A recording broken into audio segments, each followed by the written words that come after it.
Some people are asking, should I homeschool my child with anxiety?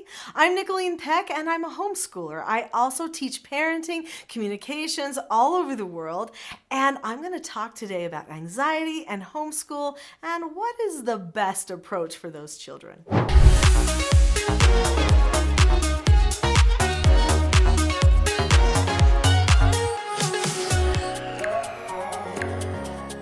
Anxiety is an interesting thing. In fact, there's a lot of things that are leading to anxiety right now. It's definitely something that's on the rise, and I know there are many people who are experiencing social anxiety. So, contrary to popular opinion, having more social experiences doesn't necessarily decrease social anxiety. I'll tell you what does. Getting off the phones and the digital devices is a massive help, and having more connections and good conversations with people. And as a homeschooler, you're not necessarily getting rid of all social interactions either. That is a total myth, especially nowadays when so many people are homeschooling. I mean, the pandemic just brought on a new homeschool movement. There are people all over the world that have decided homeschooling is best for their families. For years, I did treatment foster care for troubled teens, and many of those teens had anxiety. In fact, many of them begged me if I would homeschool them because they knew that they would feel like they could focus so much more on their education and on their own growth and development if they didn't have to carry those anxious feelings all of the time. Can a person overcome anxiety? The answer is yes. Do some people have more of a tendency to anxiety? The answer is yes. Can homeschool help anxiety? The answer is yes. Homeschool can absolutely help anxiety because it focuses the person back in on the family unit and on their education and their goals and accomplishments. This creates a foundation of confidence for the child so that then they can start to branch out and do other things socially that might decrease some of those anxieties. In my community, we have well over 300 families who homeschool. We get together for various things. There are little homeschool academies and debate leagues and choirs and drama clubs and all kinds of stuff that happen. There's sign language courses. There's family book discussion groups. There's so many different things that happen that it's not like a child is going to be away from people. So here's the thing. When you homeschool, it decreases that anxiety that I have to perform and I have to compete and I have to show that I'm better than everybody else. It decreases that. Nobody in the homeschool community expects it. Nobody rates people or compares people. They just accept people. It's absolutely beautiful. But also when you go to, say, a family book discussion group or a family Valentine's Day party, you've got family members nearby who will help you reach out possibly socially if you happen to be experiencing social anxiety. So it's almost the best possible way to overcome some of those anxieties because you've got somebody with you who cares about you, who you trust, that's going to help push you forward, help you step out of that comfort zone and teach you it's okay.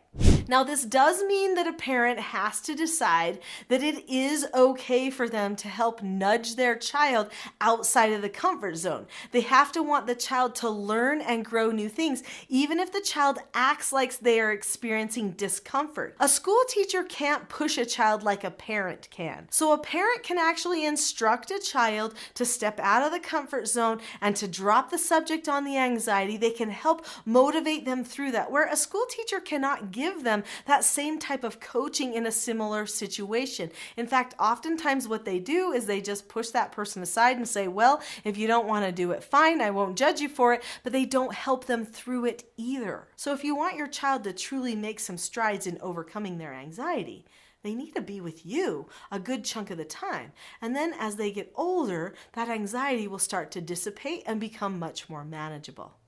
Is this interesting to you? Do you know other parents who are struggling because they have children with anxiety that they don't know how to help? Share this video with your friends. Share it on your social media. This could be something that other parents could be truly grateful for. The foundation for a good learning environment is good relationships. So if you have a good relationship with your child, and if you know how to communicate well with your child, then your child is going to have success in their educational pursuits. Even if they're not perfect or the best child at that particular sport or skill, they are going to feel successful. In fact, that's probably one of the most beautiful things about homeschooling, at least the way that I homeschool.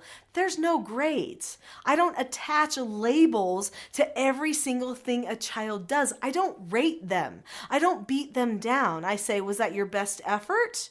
And if I can tell it was their best effort, then that's an A. And if it was not their best effort, then we do it again. That's how we do it in homeschool. They will get to the point where they see their best effort is all that is required.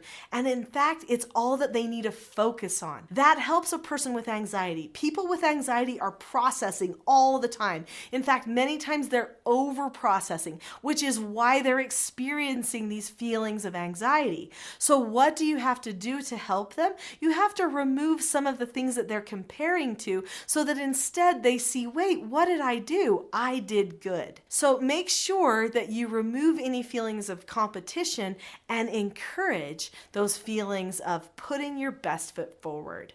So some people might be wondering, well, yeah, my child has so much anxiety that if I homeschool, they'll really literally never leave the house. And they're concerned about that. As a parent, we can't allow our child to control everything. Do you realize that sometimes acting on our anxieties is actually just us being controlling of our environment because we have fears, because we're afraid of change, or we're afraid of effort that we have to put forward, or whatever it is. So it would be very negligent for a parent to allow a child to isolate just because they're homeschooling, or any other time. When your child comes home from school, I hope you wouldn't be allowing them to isolate either. A good homeschool goes out and sees the world. And so that means you might need a skill. There are some skills that I teach children in my self-government training, and those skills, those 4 basic skills, are following instructions, accepting no answers, accepting consequences, and disagreeing appropriately. So what types of instructions might they need to follow? Well, here's an instruction: you need to do this schoolwork. Or here's another instruction: you need to come with us to this museum. Or here's another instruction: I need you to pack the bags because we're going to be going to the park, or whatever it is. And you take them with you. And if they won't do it, then you have to correct them. The thing is at school, nobody's really correcting them. You may think they're getting something at school, but they're not necessarily.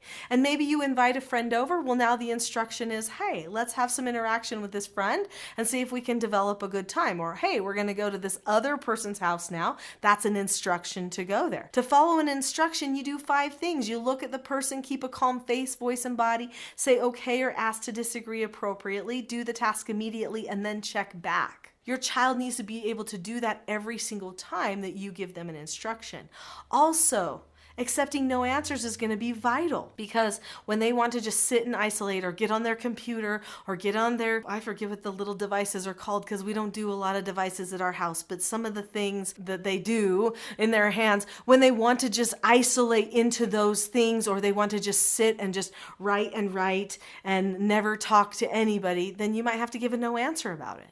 So then they need the 4 steps for accepting a no answer so that they can do that too. And if they want to talk to you about it, if they feel like they need more time to work on their writing or their music or whatever it is that they isolate doing, then they need another skill called disagreeing appropriately. But if they won't accept the no answers and won't follow your instructions, won't disagree appropriately, you're going to need to correct them. So you need that skill. You need to be able to do it without shaming them or putting on increased pressure, but being consistent and firm at the same time while using calmness and good structure. And then they will need the 4th of those 4 basic skills, which is accepting consequences. So they need some training to help them, no matter which situation they're in. But as a parent homeschooling a child, you're going to have the best opportunity to help that child conquer that anxiety and learn to step out of their comfort zone than a person normally would invest into your child if they were at the public school. So are you interested in homeschool? Is that an option for you? Well, whether it is or it isn't, I have a class that could make a big difference in your days and the days of your child with anxiety. So there is a class on this channel called The Expectation Trap versus the Cycle for Success. This is a class that I often give at homeschool conferences to help parents with some of their anxiety. But the principles that I present in that class are also beneficial for children to know so that they can conquer some of their own anxieties and create better days for themselves as well. So click on the link to The Expectation Trap versus the Cycle for Success. I'll see you there.